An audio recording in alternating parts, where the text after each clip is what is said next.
Walah, Nak Aris, kenapa kamu di sini? Jangan ngelantur. Mbah ini sudah tua, Nak. Apa yang kamu harapkan? Cinta tak peduli berapapun usia kita, Mbah. Aku duda, Mbah janda. Kita senasib, dan aku tahu Mbah menginginkannya. Tapi Nak Aris, udah langsung saja, Mbah. Dan sebelum kisah itu terjadi, kenalkan biasa dipanggil Mbah Endang. Usiaku 54 tahun dan sudah berstatus janda dengan 2 putra. Suamiku Mas Mulyadi sudah meninggal setahun yang lalu, dan semenjak kepergian suamiku, aku diminta untuk tinggal di rumah putra sulungku yang sudah berkeluarga. Kendati demikian, sebenarnya aku tak begitu nyaman tinggal dengan putra dan mantuku itu. Karena walau bagaimanapun, sedikit banyak mereka pasti terganggu oleh kehadiran aku dan juga adik ipar mereka yang masih berusia 2 tahun. Ya, aku memang memiliki 2 putra, tapi yang bungsu baru beberapa tahun lalu hadir ke dunia. Itu pun bukan hasil jerih payah suamiku, melainkan dengan Nak Fajar tetangga depan rumahku dulu. Iya betul, dari kedua putraku, hanya satu dari Mas Mulyadi suamiku. Pasalnya, semenjak suamiku itu jatuh sakit, ia menjadi jarang sekali menunaikan kebutuhanku. Sementara, aku yang pada dasarnya memiliki keinginan yang tinggi, mau tak mau harus menahan kebutuhan itu. Meski sesekali masih bisa kuatasi dengan melatih bakat jemari, tapi tetap saja bencananya sangat berbeda dengan orinya.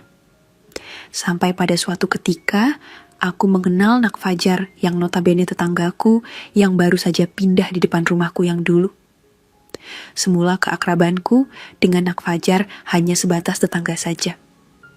Namun, dari seringnya bertemu, bercanda, dan bercengkerama, entah kenapa mulai timbul sinyal darurat yang sulit ku mengerti dalam diri.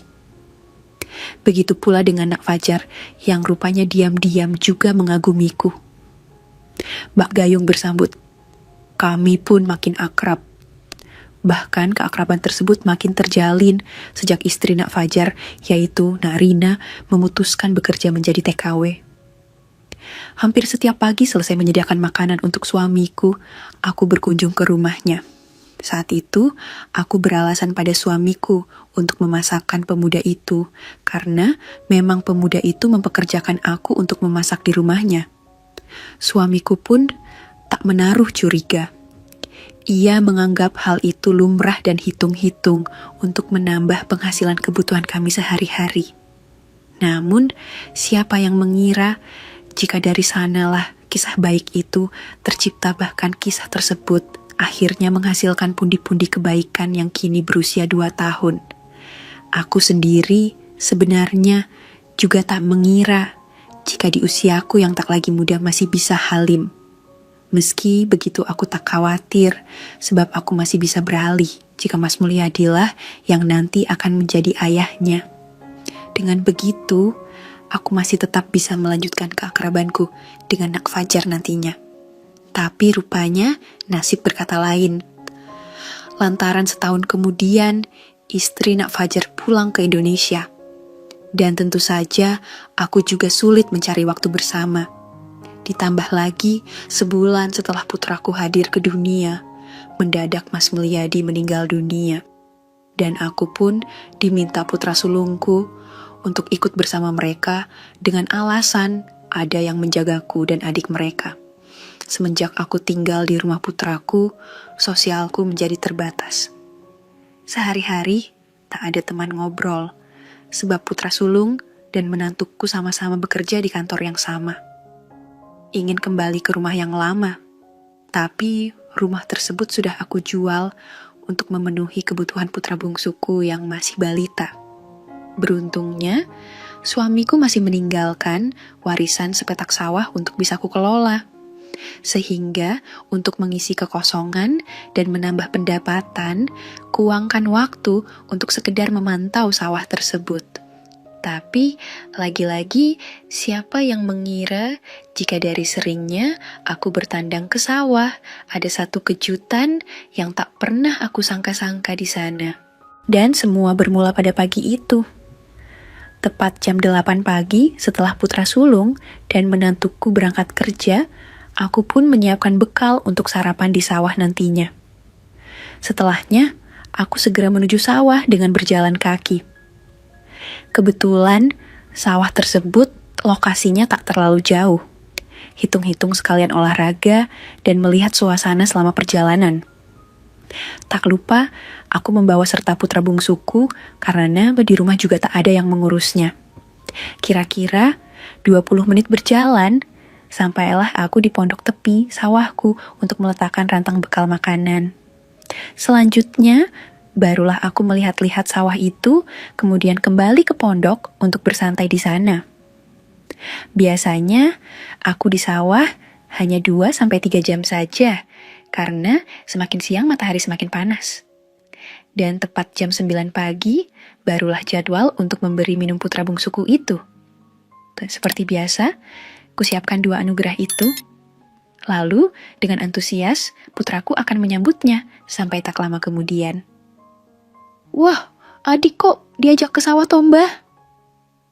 Sontak aku kaget ketika mendengar sapaan pemuda yang mendadak datang dari arah belakang. Aku benar-benar tak menyadari jika Aris akan datang tiba-tiba.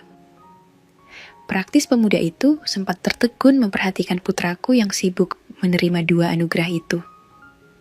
Aris ini merupakan tetangga di dekat rumah putra sulungku. Ia merupakan duda yang baru, setahun lalu ditinggal mati istrinya.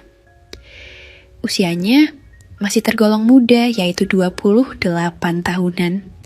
Sehari-hari, pekerjaannya hanya menjaga sawah warisan orang tuanya, dan biasanya dia akan datang agak siang, tapi berbeda pada hari itu.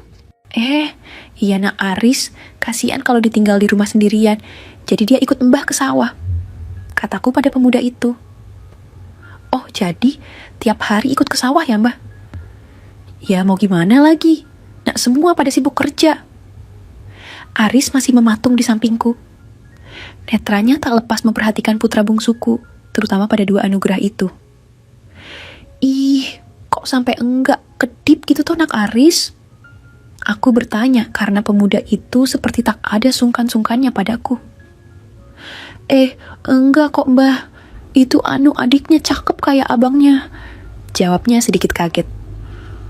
"Adiknya apa lainnya yang cakep?" tanyaku yang justru membuatnya canggung. Ya lainnya juga sih Mbah hehe," ujarnya yang tiba-tiba mencubit lenganku.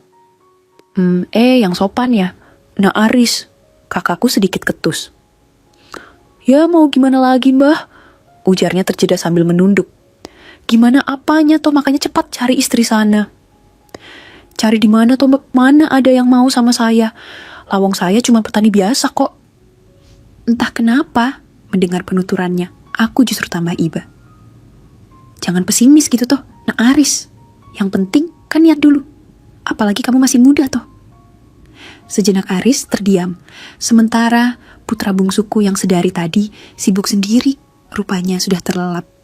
Akhirnya dengan ragu aku pun membereskan kabinet serta bungkusan anugerah itu. "Ya niat sih Mbah, tapi sama siapa?" lanjut Aris menjawab ucapanku tadi. Dalam hati terbesit, sebenarnya kalau saja Aris memilihku, sudah pasti aku antusias menerima. Apalagi sebenarnya aku juga sempat naksir saat pertama kali kami berjumpa. Dia masih muda dan tentu saja lebih lama hehe. Tapi aku sadar diri. Lagi pula aku ini nih wanita sudah tua pula. Jadi mana mungkin Aris bakal kesemsem padaku. Ya cepet cari toh, nak Aris. Jangan terlalu larut sama kesedihan hidup, kan harus terus berjalan. Yang sudah enggak ada ya, biarlah enggak ada. Kamu ya harus bisa menatap masa depan, ucapku menasihatinya. Ya sebenarnya Aris juga inginnya begitu Mbah, tapi kira-kira kalau Aris naksirnya sama Mbah gimana? Spontan aku kaget mendengarnya.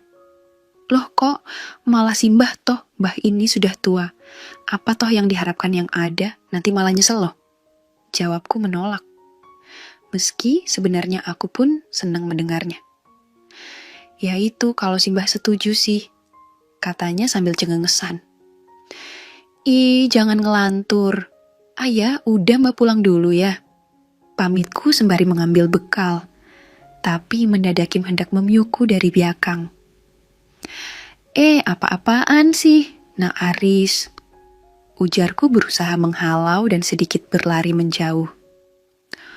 Tolong pikirkan lagi omonganku yang tadi ya Mbah.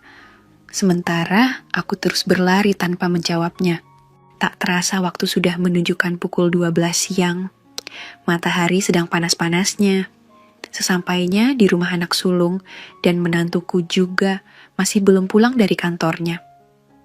Biasanya mereka akan pulang menjelang maghrib tiba. Setelah meletakkan putra bungsuku di kursi depan TV, aku beranjak menuju kamar mandi untuk membersihkan diri. Saat itu, karena kupikir tak ada orang, maka kubiarkan pintu tetap terbuka. Ya, sekalian jaga-jaga jika sewaktu-waktu putra bungsuku menangis nanti. Kunyalakan keran air dan segera menyelesaikan urusanku. Namun, di tengah kesibukan tersebut, entah kenapa aku jadi teringat ucapan Aris tadi. Masih tak habis pikir, di usiaku yang sudah senja ini, masih ada saja yang naksir padaku. Mengingat hal itu, entah kenapa timbul gelen aneh dalam diriku. Ada Dewi Ran yang hadir ketika membayangkan jika seandainya Aris benar-benar serius dengan ucapannya. Tadi pasti batin ini akan terobati. Membayangkan hal itu secara spontan, jemariku mulai berjalan dan berlatih mandiri. Lantunan kebaikan pun bergema lantaran sikapku sendiri. Semakin aku mengingat Aris, semakin pula aku memanggil nama pemuda itu dengan lirih. Tapi sayangnya di tengah kebaikan itu mendadak aku kaget tatkala ada yang memiuku dari belakang. Hampir saja aku berteriak, tapi beruntung sebuah sapaan yang kukenal berhasil mengurungkan niatku itu. Ini aku Aris Mbah. Aku yang masih panik lantas menoleh.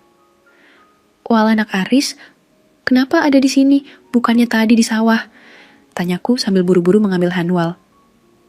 Iya tadi Mbah. Tapi aku kesini cuma mau tahu kepastian pertanyaanku yang tadi. Katanya sambil menatapku serius. Tata, tapi Nak Aris. Bahkan Aris ngerti kok Mbah. Malah tadi Aris denger Mbah manggil-manggil Aris kan sambil... enggak kok. Nak tadi itu Mbah cuma belum sempat berpikir untuk menjawab. Aris lebih dulu merapatkan barisannya. Aku ingin menghindar, tapi sayangnya... sebuah sambutan perkenalan ia haturkan begitu saja. Seharusnya aku bisa menoyaknya, tapi entah kenapa, aku justru larut akan kebaikannya. Aku tak tahu, apakah ini cinta atau hanya keinginan sesaat saja. Tapi tak kurung aku pun menyambut niat mulia tersebut dengan spirit ke-45. Sebagai wanita yang pernah berkeluarga, tak dipungkiri jika aku memang membutuhkannya. Aku juga tak munafik jika kebaikan Aris memang benar-benar berbeda dengan yang pernah kudapatkan sebelumnya. Terbukti dalam sekejap, aku bisa mengalami banjir bandang dan bencana lainnya. Meski begitu aku terus berusaha agar kebaikan itu tak berakhir begitu saja. Karena saat itu kupikir belum tentu esok hari atau hari-hari berikutnya aku akan mendapat kebaikan darinya. Tapi, sayangnya berbeda dengan Aris. Ia malah tiba lebih dulu, tanpa menungguku yang belum sampai di tujuan utama. Maaf ya Mbah, seharusnya tadi Aris. Katanya terjeda sambil menunduk merasa bersalah. Udah enggak apa-apa Mbah, ngerti kok. Ucapku berusaha tersenyum. Hening sejenak sampai tak lama kemudian. Ngomong-ngomong, kita senasib ya Mbah. Maksudnya Aris? Tanyaku sedikit heran. Ya, bahkan janda terus aku duda. Jadi apa salahnya kalau kita memulai lembaran baru? Aku terdiam, meski sebenarnya aku mengerti akan maksud ucapannya. Tapi selisih usia kita jauh Nak Aris. Bukankah usia hanya angka embah dan cinta? Cinta tak peduli berapapun usia kita. Ucapan itu berhasil membuatku menangis. Secara spontan aku memayuknya. Akhirnya, hari itu menjadi awal baru untukku. Berkat Aris, aku merasa hidupku lebih berwarna kembali. Seminggu berlalu, Aris pun menepati janjinya. Setelah aku menceritakan pada anak sulung dan menantuku, mereka pun setuju dengan keputusanku. Aku mengakhiri status kesendirianku karena Aris memilihku untuk menjadi teman hidupnya. Aku yakin Aris bisa menjadi imam untukku dan menuntunku ke jalan yang lurus, meninggalkan masa laluku yang penuh lika-liku. Pernikahan pun digelar secara sederhana. Seluruh kerabat pun berkumpul untuk memeriahkan acara. Mereka memang sedikit heran saat memperhatikan aku dan Aris di pelaminan. Mungkin mereka berpikir Aris lebih pas menjadi putraku daripada suamiku. Tapi baik aku dan Aris tak peduli. Karena bagiku sendiri, yang terpenting di masa tuaku bisa menghabiskan waktu bersama orang yang kucintai. Akhirnya, di usia senja, Mbah Endang menemukan kembali warna hidupnya. Kami tahu, banyak yang memandang aneh saat melihat seorang pemuda seperti Aris duduk di pelaminan bersamaku. Mereka mungkin berpikir, Aris lebih cocok menjadi putraku. Maka, inilah pesan moral dari perjalanan hidupku. Jangan pernah biarkan masa lalu yang penuh lika-liku menahanmu dari masa depan yang indah. Kami semua berhak mendapatkan kesempatan kedua. Terkadang, orang yang paling tidak kamu duga, orang yang selisih usianya jauh, atau orang yang hadir saat kamu merasa tak lagi berharga, justru adalah jodoh yang ditakdirkan untuk menuntunmu kembali pada kebaikan. Aris bukan hanya suamiku, dia adalah imam yang membawaku kembali ke jalan yang benar. Yakinlah, selagi kamu masih bernapas, selalu ada kesempatan untuk berubah dan berbahagia. Sekian cerita dariku. Semoga kisah ini meneguhkan iman dan ketakwaan kita semua.